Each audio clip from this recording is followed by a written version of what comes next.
काम तजे तो क्रोध न जाई, क्रोध तजे तो लोभ,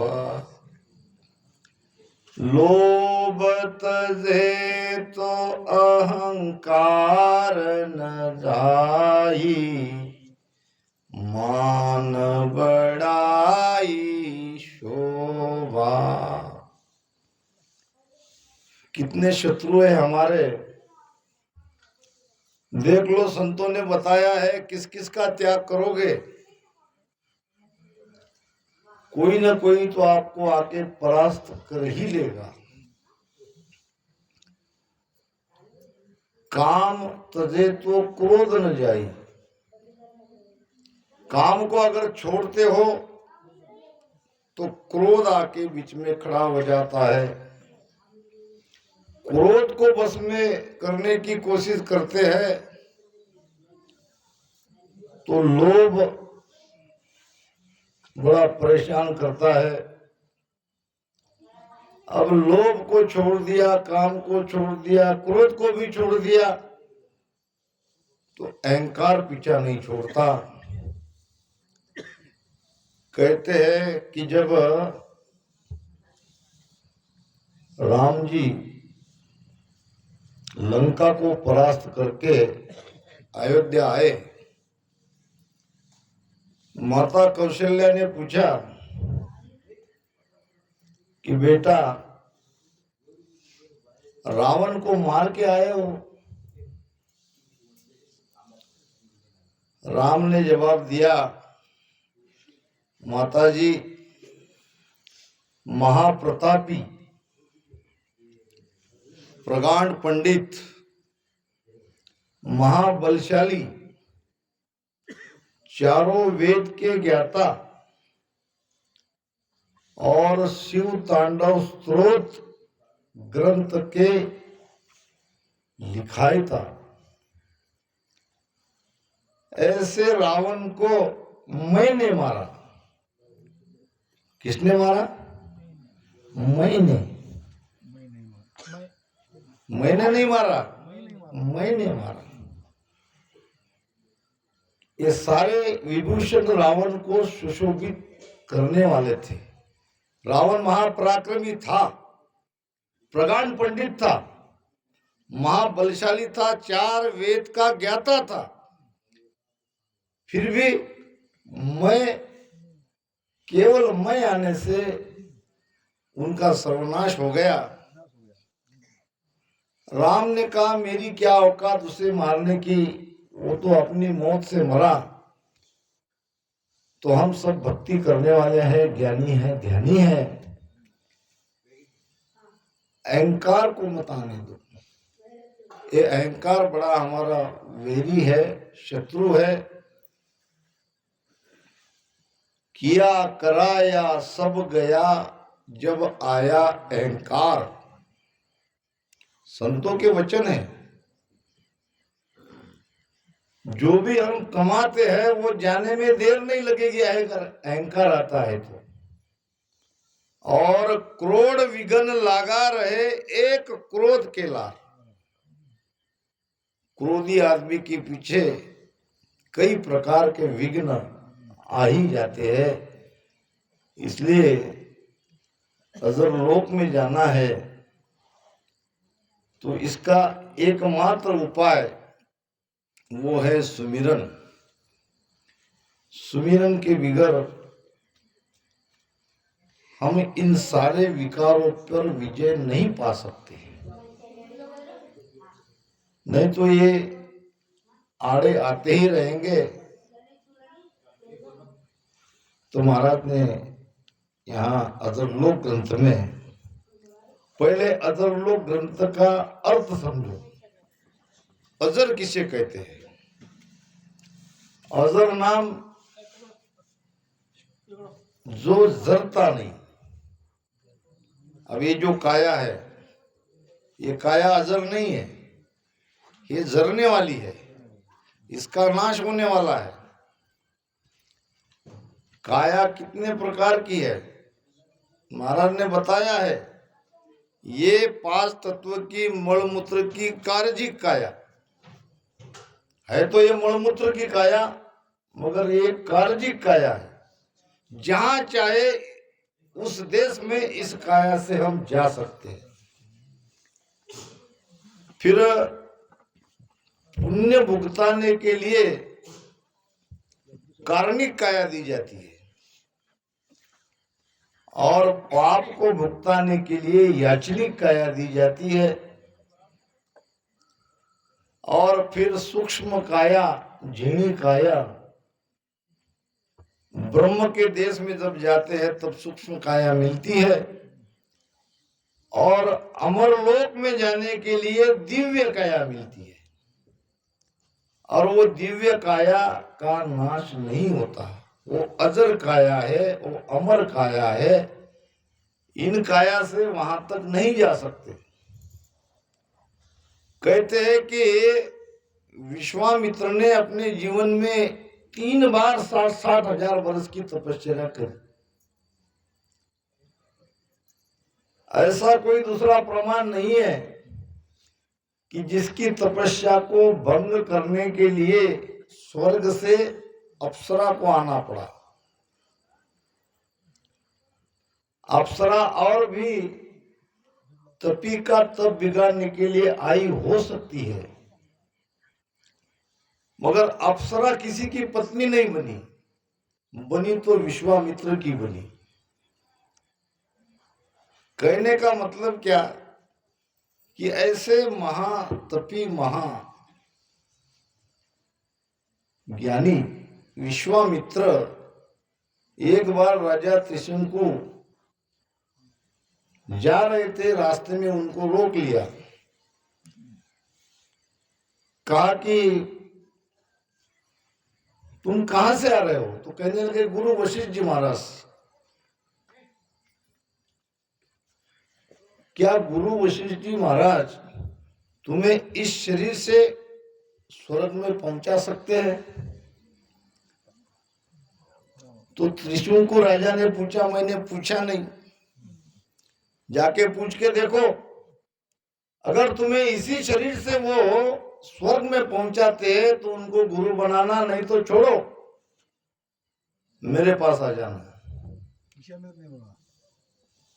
तब विश्वामित्र के कहने पर राजा त्रिशंकु ने वशिष्ठ जी महाराज को पूछा कि महाराज मुझे इसी शरीर से स्वर्ग में जाना है, क्या आप मुझे पहुंचा सकते हो? तो वशिष्ठ जी महाराज ने कहा ये मलमूत्र की काया से स्वर्ग में नहीं जा सकते और मेरे में वो सामर्थ्य नहीं है। आप चाहे तो मुझे छोड़ सकते हो, जो भी आपको पहुंचाएंगे उसे गुरु बनाओ, कोई बात नहीं।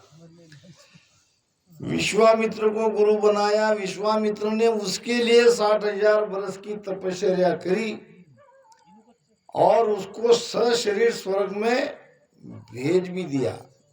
स्वर्ग के द्वार तक वो गया, द्वारपाल ने रोक दिया, ये मलमूत्र की काया को यहाँ प्रवेश नहीं है। तो फिर उसे वहां से ढकेला गया। तो विश्वामित्र ने अपने तप के बल से उसे नीचे नहीं गिरने दिया और नई स्वर्ग की स्थापना करी। ये सारी कथा आती है, आपने सुनी भी होगी। फिर सभी देवताओं ने, इंद्र भगवान ने प्रार्थना करी कि भाई ये क्यों कर रहे हो, एक व्यक्ति के लिए? यहाँ वो नियम नहीं है, यहाँ ये काया नहीं आ सकती मलमूत्र की, तो आप क्यों जिद कर रहे हो? तो बड़ी मिन्नत करने पर विश्वामित्र मान गए। कहने का मतलब स्वर्ग में अगर ये मलमूत्र की काया नहीं जा सकती तो हम तो अजर लोक, अमर लोक, उस देश की बात कर रहे हैं। तो वो काया कैसी होनी चाहिए? वो काया अमर है, वो काया अजर है और वो काया मिलती है इसी भजन से। सूरत रूप तजी यहाँ काया, दिव्य रूप देही बन आया। अलौकिक ग्रंथ में महाराज ने प्रमाण दिया है। ये सारी काया यहीं रह जाती है और दिव्य काया प्राप्त होती है और दिव्य काया से ये हंस अमरलोक में जाता है। दिव्य काया भी मिलती है तो दिव्य दृष्टि भी खिलती है। ऐसो ज्ञान प्रकाशो आई, दिव्य नैन जब खुला राम, ऐसो ज्ञान प्रकाशो आई, दिव्य नैन जब खुला, परम धाम तो न्यारी दर से, परम धाम तो न्यारी दर से, ये आरंभ सब ओलावन रे, मैं तो कछु न जानू, ऐसो ज्ञान प्रकाशो आई। ये सारी चीजें होती है, वो दिव्य दृष्टि खुलती है जिससे ये समझ में आता है कि हम अभी जहां पहुंचे हैं वहां के चैन क्या है, वहां की अनुभूति क्या है, वो उस दिव्य दृष्टि से समझ में आता है। ऐसो ज्ञान प्रकाशो आई, दिव्य नैन जब खुला, और परम धाम तो न्यारी दर से, ये आरंभ सब ऊला, ये प्रारंभ के चेन ऊली तरफ के चेन है, परम धाम तो आगे है। तो महाराज फरमा रहे हैं कि इनकी आस जब लग माई, तब लग दामन पहुँचे आई, से जा रहे माय है दूरा, नक चक सबे ब्रह्म का नूरा। इनकी आस, किनकी आस? पाप पुण्य, पुण्य की आस, स्वर्ग की आस, सुख की आस। अगर किसी भी आशा लेके हम भक्ति भजन कर रहे हैं तो नहीं जाएंगे अमरलोक में। भगवान गौतम बुद्ध के प्रसिद्ध वचन है, संसार में धन्य वह है। कौन है धन्य? जो निराश, निराश, कोई आशा ही नहीं, जिसकी कोई आशा ही नहीं है, वो संसार में धन्य है। हमारे महाराज भी कहते हैं, आशा तज नीर आस होय, भगति नर कीजे, तीन लोक सुख छाड़ के, चरणा चित दीजे, आशा तज नीर आस होय। महाराज फरमा रहे हैं, तीन लोक के सुख की आशा छोड़ो और निराश हो जाओ। हमें कुछ चाहिए ही नहीं। चाय मिटी चिंता गई, चाय गई चिंता मिटी, मनवा बेपरवाह। मन कैसा चाहिए? बेपरवाह, बेफिकिर, कुछ लेना ना देना, मगन रहना। कबीर साहब कहते हैं कोई लेना देना नहीं है संसार से, कुछ लेना ना देना, मगन रहना। तो ऐसी स्थिति अगर होती है तो महाराज कह रहे हैं कि इनकी आस जब लग माई। क्यों जाते हैं हम देवी देवता भोपा, इनके पास क्यों जाते हैं? कुछ न कुछ चाहिए तभी तो जाते हैं, नहीं तो उनकी दुकानदारी बंद हो जाती, वो तो धड़ल्ले से चल रही है। यहाँ तो हमारी देखो जैसी है वैसी धीमी धीमी चल रही है। लोगों को चाहिए करनी कर्म उपासना सबके मन भावे, ये मन बड़ा कठिन है। अब यहाँ कुछ करना ही नहीं है, किसी को मन नहीं, तुम देवल देव बीद नर राखी, निराकार भेद तुम बाकी। राजा ने कहा था कि भाई तुमने देव और देवता कोई पूजा कोई अर्चना कुछ बात ही नहीं है, और निराधार तो उस परमात्मा का भजन सुमिरन करने के लिए कह रहे हो, तो मन कैसे मानेगा? मन को तो कुछ न कुछ चाहिए। एक मंत्र क्या कहते उसको, मंत्र करने वाला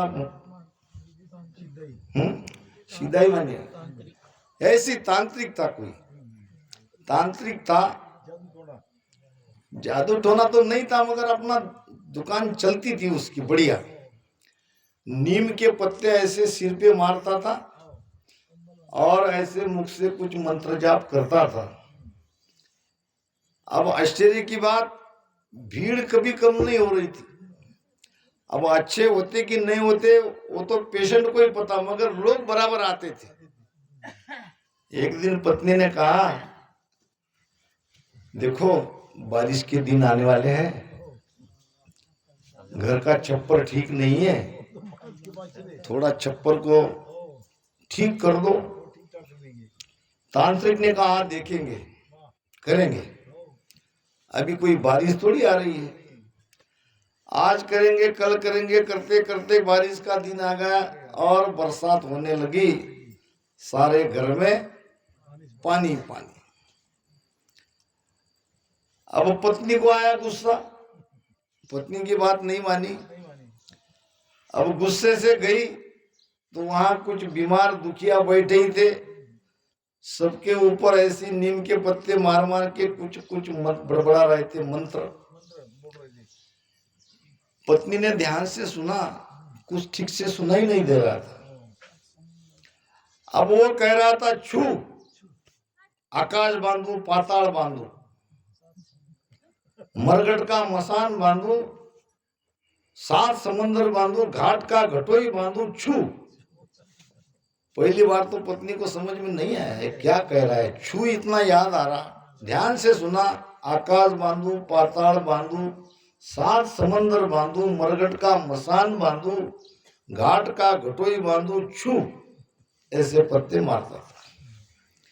तीसरी बार पत्नी ने कान लगा के ध्यान से सुना, वही मंत्र पुटपुटा रहा था, आकाश बांधू पाताल बांधू, 7 समंदर बांधू, मरघट का मसान बांधू, घाट का घटोई बांधू, छू। रहने दे, यहीं बैठे बैठे बांध रहा है, घर का छप्पर बांधना नहीं हुआ, आकाश बांधू पाताल बांधू, 7 समंदर बांधू, मरघट का मसान बांधू, यही बैठे बैठे घाट का घटोई बांधू, चुप। तो कहने का मतलब ऐसे दुनिया में है, और लोग भी वहां भोले भाले जाते हैं, और ये सच्ची भक्ति है, और ये जल्दी समझ में नहीं आती। एक बार आ जाए तो कोई छूटने से तो फांसी लग जाती है, फिर तो किसी के छूटने से भी नहीं छूट सकती। इसलिए सावधान कर रहे महाराज कि कोई फल की आशा मत करो, राम स्नेही हो, भजन सुमिरन करो, आनंद पद की प्राप्ति गुरु महाराज आपको देंगे। अगर वो रीत जाएंगे तो क्या कमी है हमको, रिद्धि सिद्धि हमारी दासी बनेगी। अमर लोक शासन दियो, रिद्धि सिद्धि दी बोला। अपन दी भूल जाते हैं, शब्द वहां दी है, दी नहीं बोल रहे अपन। अमर लोक शासन दियो, रिद्धि सिद्धि दी बहुलार। दरियाव जी महाराज के पास में रिद्धि सिद्धि आ गई। कहने लगी महाराज हमको कोई मौका दो, हमको सेवा दो, हम तुम्हारी दासी है, हम सेवा करना चाहती है। दरियाव जी महाराज ने कहा यहाँ क्या काम तुम्हारा, जाओ उधर नागौर में वो सेठ के पास जाओ, यहाँ तुम्हारा कोई काम नहीं। तो संतों ने रिद्धि सिद्धि को नहीं चाहा, मगर इसका मतलब ये नहीं है कि वो आती नहीं है, वो आती है। सबसे आखिरी काल का डाव है रिद्धि सिद्धि, और वहां से हम उनको भी वापस फेर दिए तो फिर तो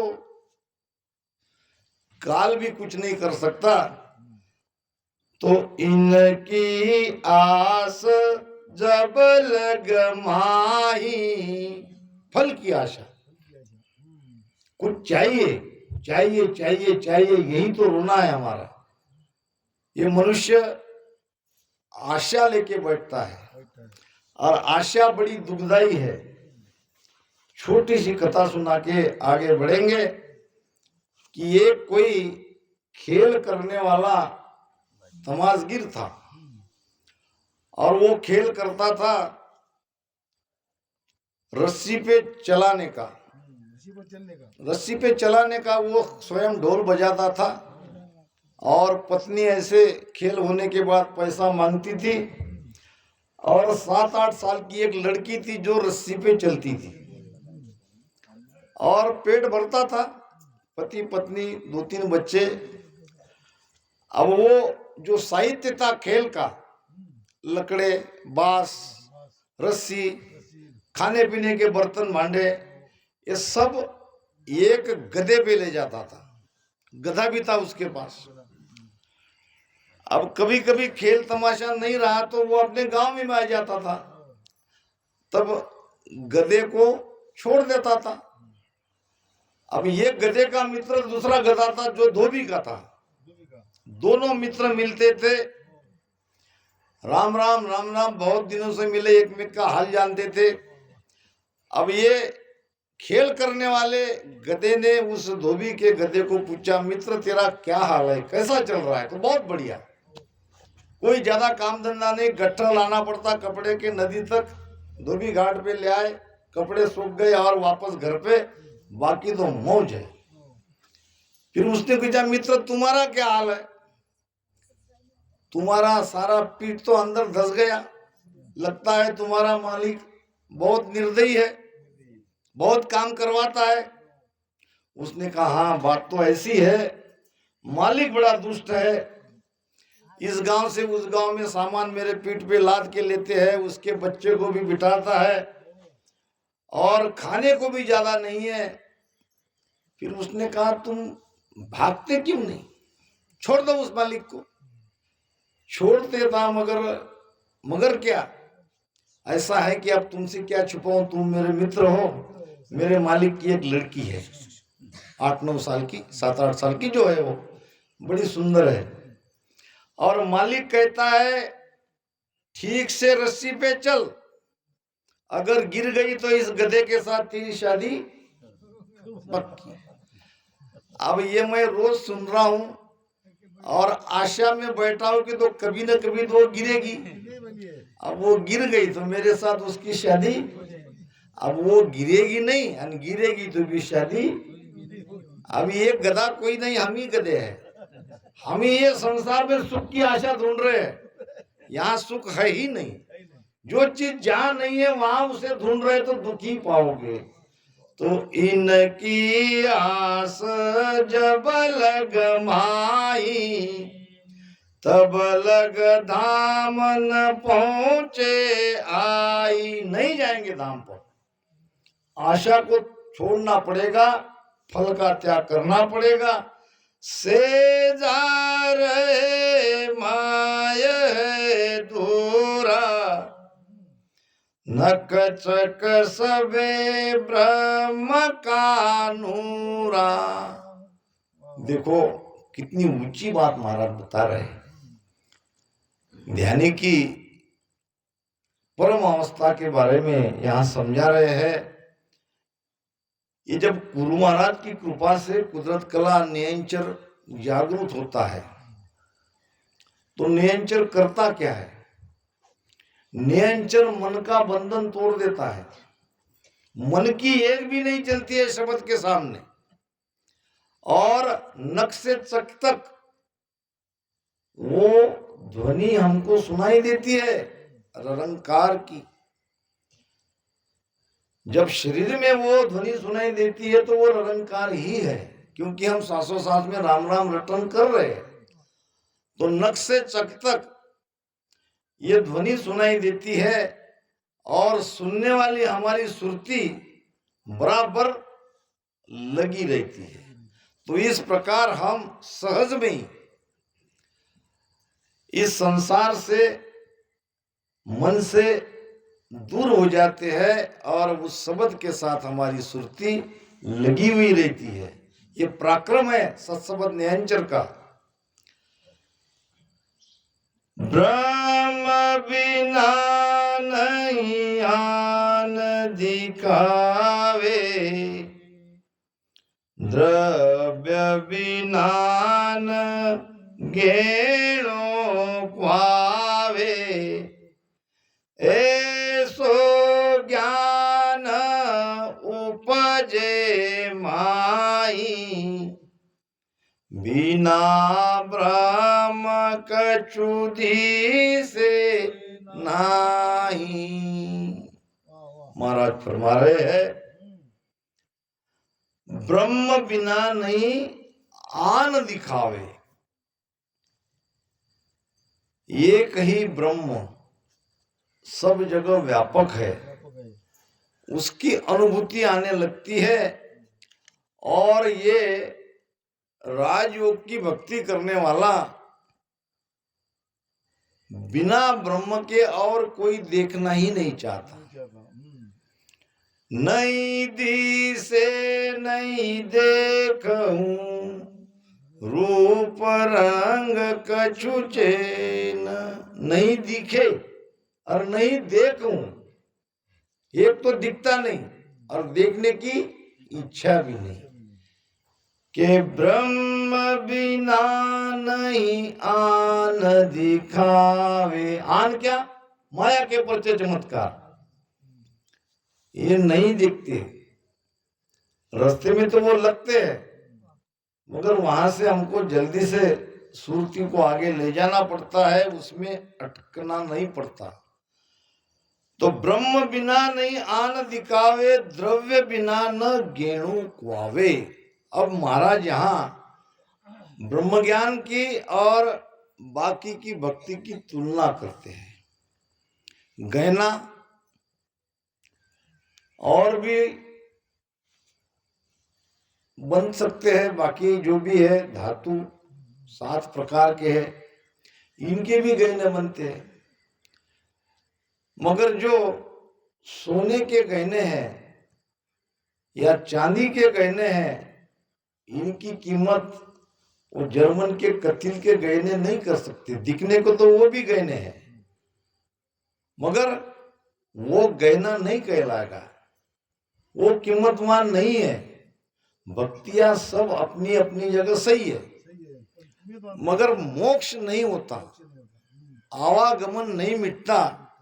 आवागमन मिटाने वाली केवल एक ही भक्ति है, ये राजयोग, ये पीछम का बंकनाल का रास्ते से अगर हम ध्यान से जाएंगे तभी बंधन से मुक्त होंगे।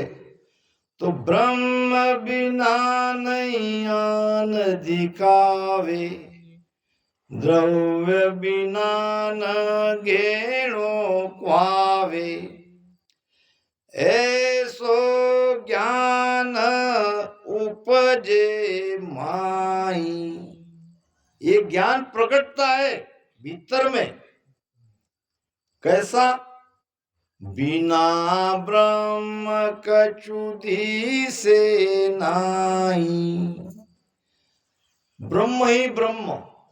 ब्रह्म नाम क्या? अब ब्रह्म ब्रह्म कहेंगे, ब्रह्म दिखता कैसा है? महाराज कह रहे कि बिना ब्रह्म नहीं दिखे कोई। ब्रह्म नाम शून्य, शून्य हो जाएंगे एकदम।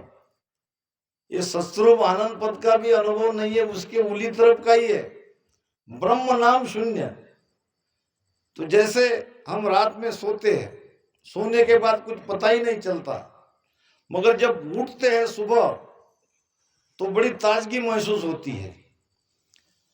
रात में हमारे साथ क्या हुआ एक पता नहीं।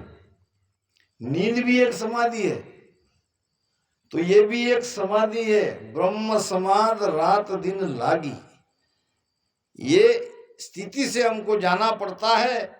बिना ब्रह्म कछु दिसे नहीं, ऐसा ज्ञान भीतर में प्रकट होता है। जा देखत ता ब्रह्म दिखावे, द्वितीया भाव मन नहीं लावे। नेचल होय ध्यान जब धारे, ब्रह्म देश में संत पधारे।